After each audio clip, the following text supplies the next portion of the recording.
Why are people keeping their used cars longer? We'll talk about all of that. All right, it's Friday. We're back at our new scheduled programming, 12 o'clock-ish. 12 on o'clock Friday now. Every Friday now. So for those of you that tuned in on Tuesday and were like, where are they? If you were looking Well, for we're us here. on Tuesday, That's we're right. now on Fridays. So we're either 3 days late or we're 4 days early. I'll go with 4 days early. So welcome everybody. This is Mohawk Table Talk, where every week we bring you tips and tricks for buying, what's going on in the car business, car industry. We want to make sure that if you are considering purchasing, servicing a vehicle, I mean, maybe if you have the unfortunate event of being in a small little fender bender or accident, we want to make sure that you are up to date on what's going on in the automotive market so that you are an educated buyer. Because we know an educated buyer is the best buyer. I am your host, Nathaniel Greklick, here with the one and only Mike O'Toole. And today, I got something for you. Do you think your old ride is a relic? Well, it turns out you're in good company now, and it just might be the most financially savvy decision at the moment, but we are seeing that people are keeping their vehicles longer. Tune in right now because we're going to talk about how long people are actually keeping them. But before we do that, how you doing, Mike? It's the end of the month. I'm doing great. It's that's right. It's 2 days before the end of the month, and it is also close to almost there the end of summer. And so I say that We're with a getting little there. sadness. Well, Labor Day's happening. I feel like everyone switches over. Okay, Labor Day. Okay, it's fall time. That's right. And I don't wear my white shorts after. Is that still a thing? You don't wear white after Labor Day? I still wear white Oh, after Labor Day. okay. That doesn't change for me. I mean, it could for anybody else, That's but right. That's I right. still Well, wear white pants. Sometimes we're rule breakers, so we'll just we might show up in all white next time. I mean, we are rule breakers. We're the best. That's right. That's right. So thank you to everybody who's tuned in. And again, our new time, our updated, most recent time is noontime on Fridays. So every Friday we bring to you, just like Nate said, we bring you the latest and greatest from the car business. And we also tell you what's going on locally because at Mohawk Auto Group, we always have things that we're involved with. That's right. And we're going to talk about our main topic. Why are people holding on to their cars that they own, that they're driving? Why are they holding on to them longer? That probably could be a long discussion, but we're going to touch on that today because you might be one of those people who's holding on to their car longer than usual. That's right. Well, before we get into that, we have some local news and something special that happened this week. And first off, if you are going to be around September 21st, we have the Special Olympics Dodgeball Tournament, which we cornered Connor Lynn. If you didn't check out that episode last week, we cornered him into bringing Northeastern Insurance on the ride with the Dodgeball Tournament, so they think they're going to take it. I doubt it, but well, he said he was pretty adamant. He was super confident. Yeah, that they could be competitive. but they haven't seen me on the court. That's right. That's right. They haven't seen. You know what the they call Mohawk- me? Wild card. They haven't seen the Mohawk teams yet. And again, there is there are 3 teams, right? We have entered. 3 Mohawk teams, so we just have a number-wise, we have a better chance of winning. That's right. Just by percentages, Yeah. there's more of us. So I than there used are to of run everybody track, else. right? And Yeah. I mean, if you play sports in the local area, who's the dominant player? Shen. Why? They have the most people. They pretty much have a solid campus of talent that they can choose from. And, it just comes with numbers, right? So, we have 3 teams, and We're bringing the numbers. we're bringing the numbers. That's right. Hopefully the numbers win. That's right. But then within those 3 teams, we're a little competitive. I know this is tough for everybody to believe. But Yeah, I know, hard to believe. we have Mohawk Honda, right? We're sitting in Mohawk Honda right We're now. sitting in Mohawk Honda. Mohawk Chevrolet, Mohawk Chevrolet. and then you have The Collision Rap Kings. Collision and Rap Kings together. They're going to pack quite a punch too, so to speak. They got it. Dodgeball, right? And if we get Northeastern plus the other teams that are going to be there, that's going to be a really cool event. But not just for us to have fun and have a friendly competition, but it's for a great cause. Special Olympics. We're supporting Special Olympics. You know us well. That's something that's near and dear to all of our hearts. So we Right. look forward to that. And that's September 21st. 21st. So that's 3 weeks. Just a little over 3 Registration weeks. starts at 9, I believe, and games start at 10. Mm-hmm. So be ready for that. It's going to be a lot of fun. And then that is going to be at the Union Fieldhouse, around there. As in Union College. Union College. Right down the street here. Right down the street from Mohawk Honda. Next thing is Elms Farms. We are partnering with Elms Farms again this year, so be on the lookout for that partnership. It's going to be a lot of fun. We got some fun ideas that we're throwing around, but nothing solidified, but we're going to get there. So their opening day is September 20th. I almost said 30th. 20th is their opening day, so we're hoping to get something out there. Maybe we might be giving something away. Maybe if you guess some pumpkins, weights. That's right. We'll see. We'll see what happens, but stay tuned. We'll be in full fall swing by then. Right? Yep. The leaves. I don't know if the leaves will be Full fall changing. festivities. That's right. Well, that's. I think that's right around the first day of fall. Yeah. I didn't look this up ahead of time, but it's got to be right around there, like third week of I September. feel like it's September 21st. I don't know if that's true, but I feel like that's.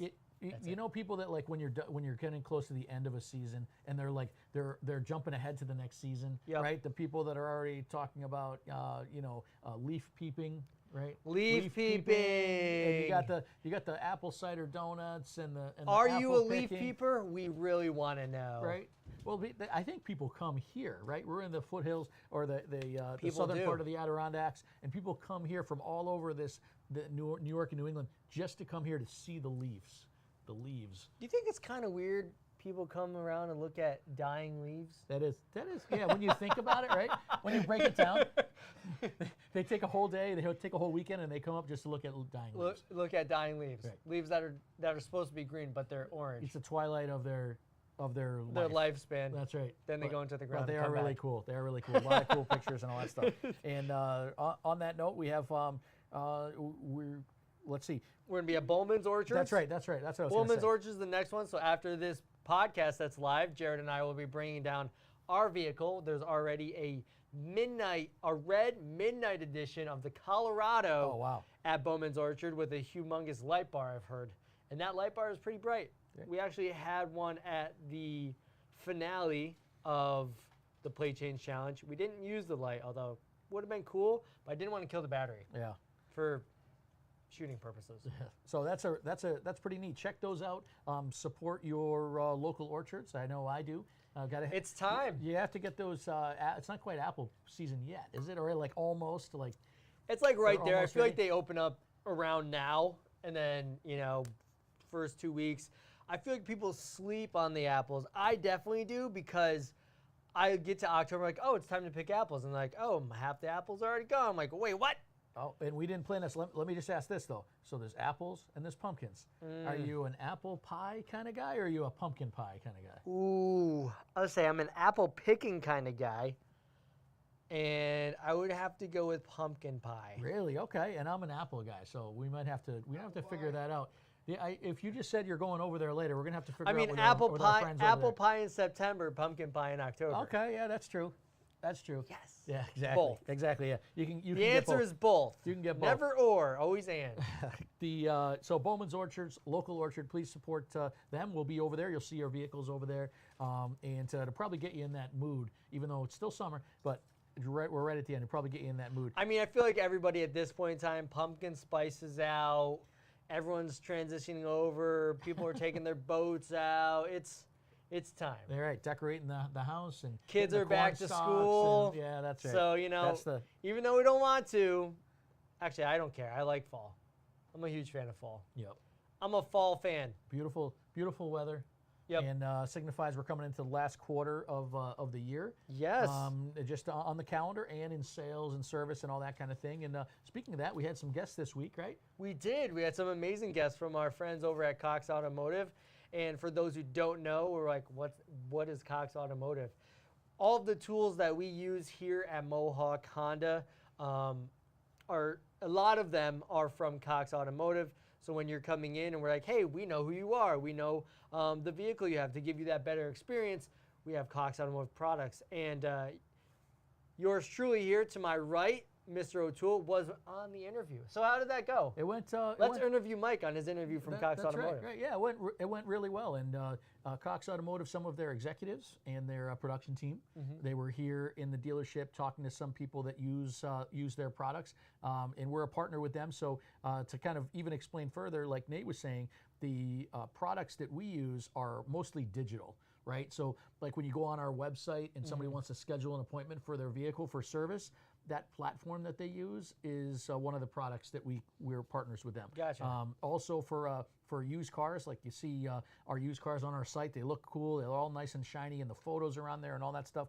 A lot of that behind the scenes kind of thing are Cox Automotive products. So they came in and interviewed myself and a few other key players, just asking about, geez, how are things going? A little bit about our processes, kind of the same stuff that we share with the folks who are viewing, and that we do our lives about every week on Facebook and stuff like that. Kind of the same thing, but I appreciate you asking. The interview went really well, and I think they were more excited than we were about the interview. They love chatting with us. I think it's funny. Well, I speaking with them off their camera shooting time, for some reason it's hard for them to get dealers to talk about, different things. Yeah, that's true. So we're very open. Yeah, we talk to everybody that's watching, including all of our friends if here. If you stop in, we're happy to talk the to 2 or 3 friends that are watching us right now. But it was awesome to see them, have them come in. So thank you to our friends over at Cox Automotive for coming in and saying hello to us. It's also good. They brought me out for pizza, which is also nice. Next time, would you like to come to pizza? Are you a pizza guy? I like pizza. Okay. I like pizza. I mean, I don't know who doesn't. It's so easy to. It's like a meal right in one. Yeah. Just pick it up and you're. Yeah, literally. So my mouth still hurts because the pizza was so hot, melting cheese, just literally just. I don't know, burn the roof of my mouth. Yeah, I don't know if it's better that way or cold, because people do cold pizza. I would rather go cold. Yeah, all right. I'd rather be able to eat the pizza than have to wait 20 years to taste something again. Yeah. It brings you back to the college days, right? Cold pizza. Where was this refrigerated? It doesn't matter. Just eat it anyway. Yeah. So we have some fun with that. But so we had some neat things going on recently. And one of the things that's going on is both our friends at Cox Automotive and some other industry experts had given us feedback, given the folks in the industry feedback that people are holding on to their cars longer now. Yeah. I can't believe that. It seems like there's so many, we talk about car sales and records and all this kind of thing, but people are holding on to their cars longer. Yeah, and if you are watching the stream, we want to know, or if you're watching this on the replay, we want to know how long are you keeping your vehicles now? Because personally, my wife owns a 2013 Honda CR-V. Okay. And so I'm like almost in that boat of the years of the average person now that's holding on to their vehicle if they're not leasing. So that's 12 years. 12 years. 12 years, right? 2025 to 2013. Yep. I also wonder if there are more vehicles in a household, and maybe 1 or 2 of them are just older. Yeah. I'm not sure about that. Like, I own a 2012 Accord, Honda Accord. My son drives it. So that's a little bit older vehicle. Right. It's not necessarily the car I drive, but it's an older one. But that's in the household. But it's still in the same household. Yeah, I could see how that could be like, okay, they're keeping it longer, but it's because of somebody else is driving. Like that same person isn't driving it, but you're still. I guess you're still using it. Like you're not buying him a new car. Right, it's still on the road though. It's still on the road. It counts. Yeah. And we have some stats about how when we're saying people are holding on to them longer. Yeah. There's actually a number, and this kind of blew my mind because maybe because we're in a dealership and we see so many new cars all the time. Yeah. The average age of vehicles in the U.S. hit 12.8 years. 12.8 years age. Literally, you and I just said that. Your car's 12 years old. Mine's 13 years old. Yep. That's crazy. We were just bringing that up. Wow. And the average is 12.8 years. That was the stat taken this year.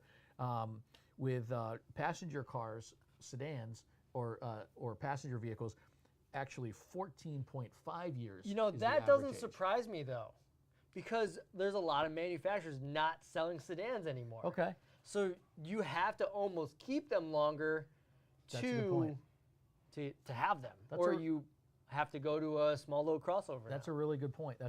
So those, and when we talk about passenger vehicles, we talk about like a sedan. In our case, we're sitting in Honda, so like the Honda Civic or the Honda Accord or something like that. But if you are driving a Chevy Malibu, they don't make a Malibu anymore. Yeah, that's a good point. Or the Cruise, Cruise, Ford Fusions, like these style cars that you see, Toyota Camrys. I mean, they still make those, but Their selection is narrow The now. selection is smaller Yeah, now. selection is smaller now. I would say there's no full-size sedans anymore. I feel like the Ford, was it? Yeah, the Ford Fusion was like a full-size sedan, whereas the Accord is not technically a full-size. Right. Compared to the specs, we would say it's bigger than a Civic. Yeah, mid-size to full-size. It's a mid-size to full-size, but it doesn't really fall into that full-size category, and I don't even see those anymore. Yeah, you're right. I don't know the last ones that were. I think the Malibu was a full-size sedan. Malibu was full-size. And so was the Fusion, and then is the Avalon considered? Yeah, probably if you're in Full Toyota. size? That's right, because that's bigger than the Camry. Right. Right, so the Camry certainly is Well, they have the mid-size. Corolla, the Camry, and then I would assume that the Avalon would be the. Yeah, and those are the main volume vehicles. Of course, Toyota, if we're talking about them, have a few other vehicles that are kind of sprinkled in there. Like Now they have the like Toyota the Crown. Yeah, like the Crown and so I forth. saw that one. I was like, Yeah. wow, this looks really weird. Yeah. And now on that stat, back to the 12.8 back to the years stat, on sorry. average, the light duty trucks, which I believe includes like SUVs, average is 11.9 years. You think that would include the SUV? I think it would. Well, I they think don't it would. have it there, so I guess we'll have to. Yeah, 11.9 years for those. So I don't know if they're specifically, classifying all pickup trucks, like Right. a pickup truck with a bed and so forth, or they're also considering large SUVs. So that's a little bit less, and that's actually kind of an interesting stat. There's 2.5 years difference between those two, right? A sedan or a car, light duty, or car, and a light duty truck.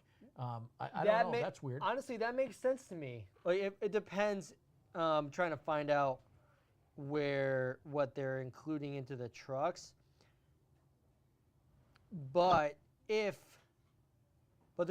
a few things that obviously are affecting whether or not someone's buying a new vehicle. One is going to be the supply chain, but two, for a truck, I feel that most people probably put a little more, they use it like a truck. So you have to get new. Yeah, no, like as far as like wear and tear, right? Wear and tear, Yeah. like you're going to use it like a truck. Yeah. Versus a sedan, you're Just commuting. You're just commuting. And so you're like, I don't need anything crazy. I just need something to get me from A to B. But, if you're in a truck, like it's hauling stuff, you're throwing stuff in the back, and you're like, okay, I think it's really time for something new because dings, dented, and just looks like I used it. Yeah. So it's time to go. Yeah, and I'd say it's interesting as I was looking as Nate was just saying that, is as I pulled up the source, and we're talking about S&P Global here. They're the ones who provided this info. It definitely depends on where in the country the vehicles are, right? So there's no secret that in the Northeast, which is New York, New England, and in our area of the country, there's a lot of heavy road salt usage, right? So that can deteriorate, and it can also decrease time on road. So those averages that we were talking about before were nationwide. So it certainly can vary by, I'll just read this really quickly. Right on their page, it says, region variations in vehicle age. The increase in average vehicle age is not occurring uniformly across the country. Northern Plains and Northwestern states along the Gulf Coast, states like Alabama and Mississippi have a substantially higher average age than the national average. So that's kind of interesting. Yeah. Montana leads the way with an average vehicle age that's more than 5 times higher than the national average. So I don't know why Montana, out of all the states, if you can picture the map, why Interesting. there. Yeah. So that average, which just by definition, right, it's an average of all the states. That's kind of weird, isn't it? Which they get, like, you think of Montana, you think of snow. Right. You think of, like, that's crazy. Yeah. Well, okay. However, though, how many people live in Montana? Well, it's probably more population by geography. Okay. As far as density, right? Yeah, it's like there's not that many people that are compared to the size of the state. Yeah, compared to the state. Right. And then you take New York, and that blows the whole average out of the water. Especially in the city. Right. But, yeah, that's interesting, and to just kind of get in the meat of it, the idea here is there could be a few reasons, and that's what we wanted to chat at everybody about and kind of put this in everybody's thought process. Is why are people holding on to vehicles longer? Even if we're talking about the average, like why are people holding on to them longer? Is it is it price of a new car? Like, are people maybe just saying, instead of buying a new car, I'm just going to hold on to my car? Or maybe they're just holding on to them longer. right? With the new car prices and affordability. Just about everything we've talked about this year has been relative to affordability. We talked about inflation of all goods and services, but especially vehicle prices. As that average price continues to increase, so does the monthly payment, right? So if you're a monthly payment, or even if you're paying cash for a vehicle, the amount that you have to pay to get a new car is that much more. That might be number one. I do think, I mean, just prices are now just increasing. Yeah. For everything. And, you know, I'm looking through the Market Watch, which is the financial environment that we're in at, and it's talking about prices when the car was bought versus the prices now for a new car. And individuals are now thinking of not necessarily, I think there's a psychological process going on at the moment. It's like, do I actually need the next best thing, right? Does my car do what it needs to do with basic comforts? Like, I see the difference between let's say a 90s car, someone in the 90s versus someone that's in a 2010s vehicle and is willing to hold it on longer. You have basic amenities now that's like Bluetooth, backup camera, and like now basic cars are coming with Apple CarPlay. Yeah. So it's like, do I need to get a new car now because the technology in my vehicle is good enough for everything I need to get from A to B? Yeah. And now if you get a Civic EX, right, started I think maybe 2019 around there, right? Or even, like around 2018, 2019, it was coming with Apple CarPlay. That's right. Right? So now it's like, okay, I have Apple CarPlay, I have Bluetooth, and I have heated seats. And I live in Northeast. And a sunroof. And a sunroof. I don't really need a car for anything else. Like, what is the car going to do besides maybe look better? Yeah. Maybe. Yeah, I agree. I think some of the so-called older vehicles right now, you're talking about a 5, 6, 7-year-old car, which isn't that old, but 5, 6, 7-year-old car, like Nate was saying, those vehicles came so nicely equipped, right, that jumping to a new car. Oh, and a remote start. Forgot about that one. Yeah, come stand on an EX. Maybe you're not picking up like all new cool stuff because your 2019 already had that cool stuff. And like he was just saying, Bluetooth and Apple CarPlay, sunroof, all that stuff. You know, obviously there are advances in technology and safety and so forth, but it depends if you fall into that category like I just mentioned, where somebody says, boy, these cars are expensive. They're much more expensive now than I thought they were going to be. Can I make it another year or two with my current car? Right? Maybe people are just saying, you know what? I'm just going to get that service done. I'm going to get those new tires and those new brakes instead of trading my car. I'm just going to put the money there. You know, maybe that's the answer. Maybe and the cars are more durable nowadays. Right, than they were before. So maybe there's not the need. You don't have the need. It's more of a want. Yeah, I mean, if you also think about it, it's like you can now. I'm getting to the point where it's like your oil now. You don't even have to get that changed now to around 8,000 to 10,000 miles. That's right. Who would have thought that? It's like, you know, it always was okay. 3,500 miles, you need to switch out your oil. It was 3 months or 3,000 miles. And now it's That's 1 year or 10,000 miles. Yeah.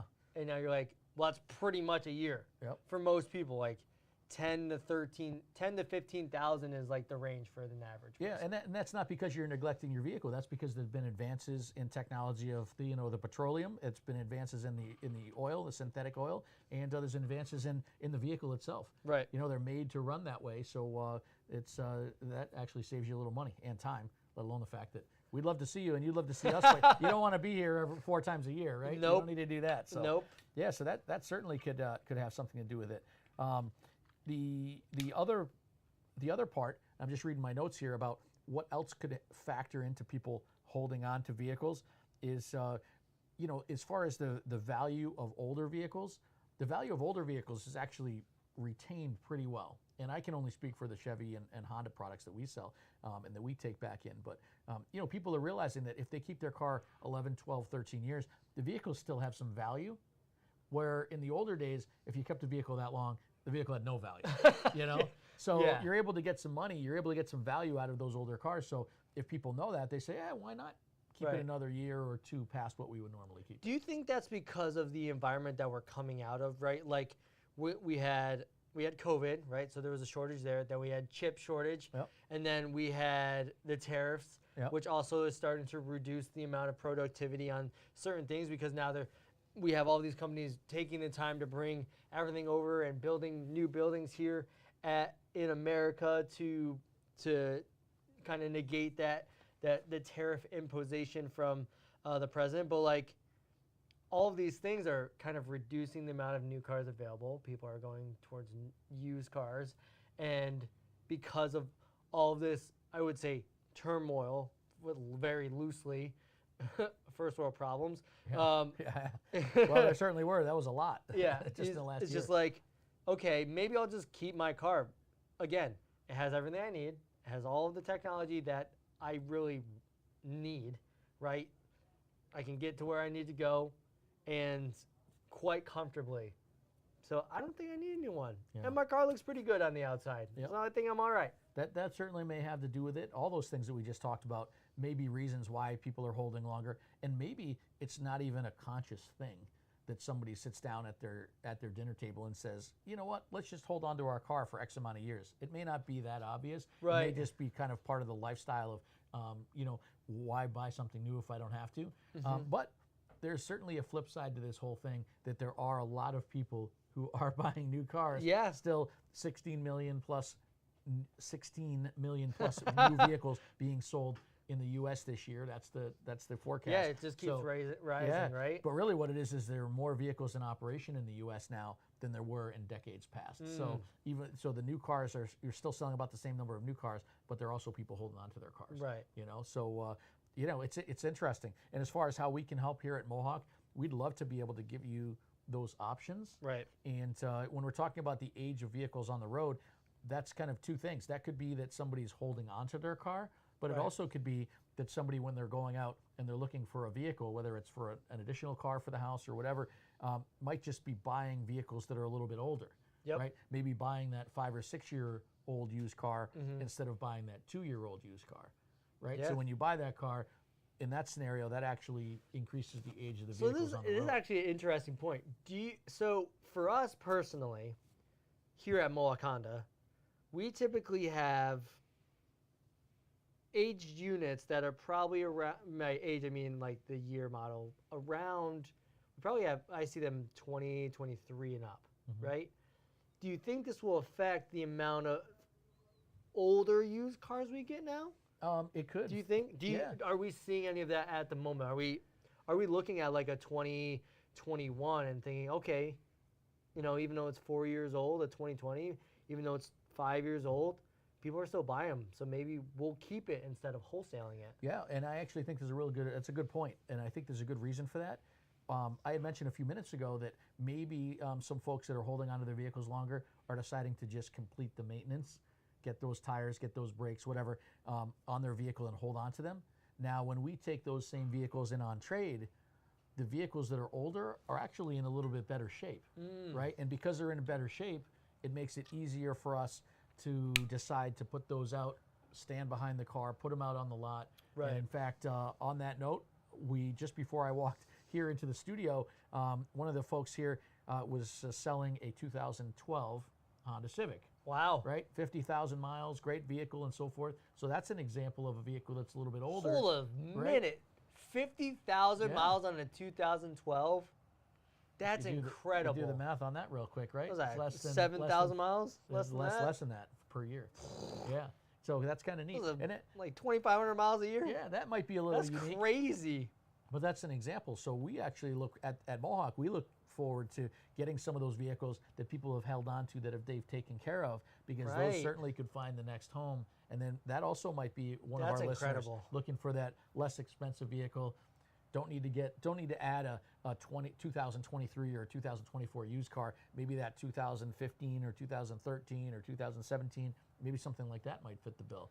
Right? Well, if you have an older vehicle, let us take a look at it, because you just never know if if the price is right for you. Absolutely, absolutely. So those are some of the reasons we wanted to, we kind of just like touched on some of those things, but those are some of the reasons why in the research we've done, as to why people are holding on to their vehicles a little longer. Right. So if you're a viewer, whether you're watching live or you're watching the replay, and you have made a conscious decision to hold on to that car a little bit longer than what you would normally do, we'd love to see your comments, because that's what we want to do. We want to kind of find out, why are people doing it?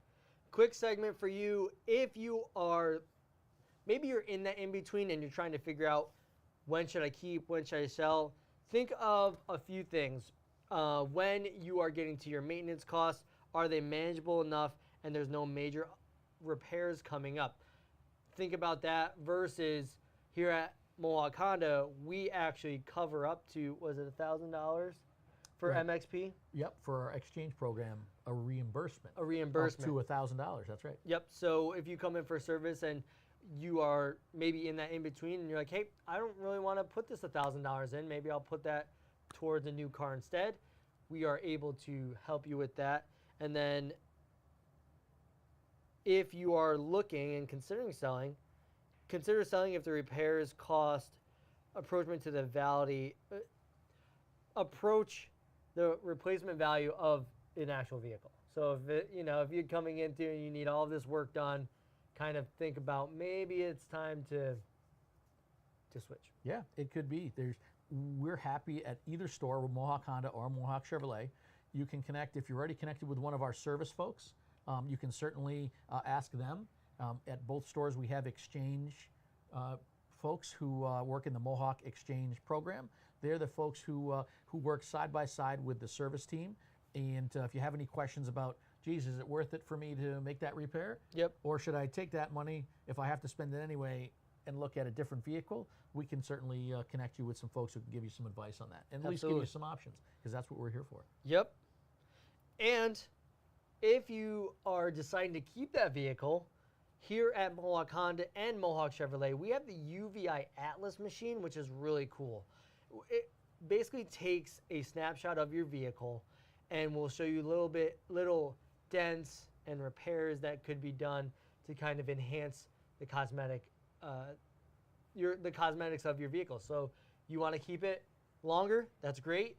We can offer some solutions that help you maintain the look so that there's no faded paint or anything like that. We can help you out with that. Yep, let alone the fact that it'll tell you some of the really important things, like your tire tread depth, and if it scans the undercarriage of your vehicle to make sure there are no leaks or anything you need to attend to, which we would let you know anyway. And that's a great point. Nate brought up the UVI machine, and what that is the machine that when you come to either of our service drives at Mohawk Honda or Mohawk Chevrolet, and you drive right into that nice warm area, you'll drive right through a little machine that will capture all the information about your vehicle and give you that on-the-spot multi-point inspection, which saves you time, and it also alerts you to anything that may need to be attended to, depending on if you want to do it. Absolutely. Whew. We did it. Maybe next week we'll talk a little bit more about the EV used market. Yeah, that's always a question, right? We've seen some upticks, and if you are an EV driver, this episode will be for you. We also will have a special guest from the Double H Ranch, so tune in next Friday, 12 o'clock-ish, but I think we'll be more on time for 12 o'clock next Friday because of our guest time constraints. That's right, So, and it's going to be September. and it'll be the first week of September, everybody. So thank you so much for watching. That's Mike. I'm Nate. Mohawk Table Talk here at the Mohawk Auto Group, where we give you tips and tricks to make sure you're an educated buyer, because we know an educated buyer is the best buyer. See you next week.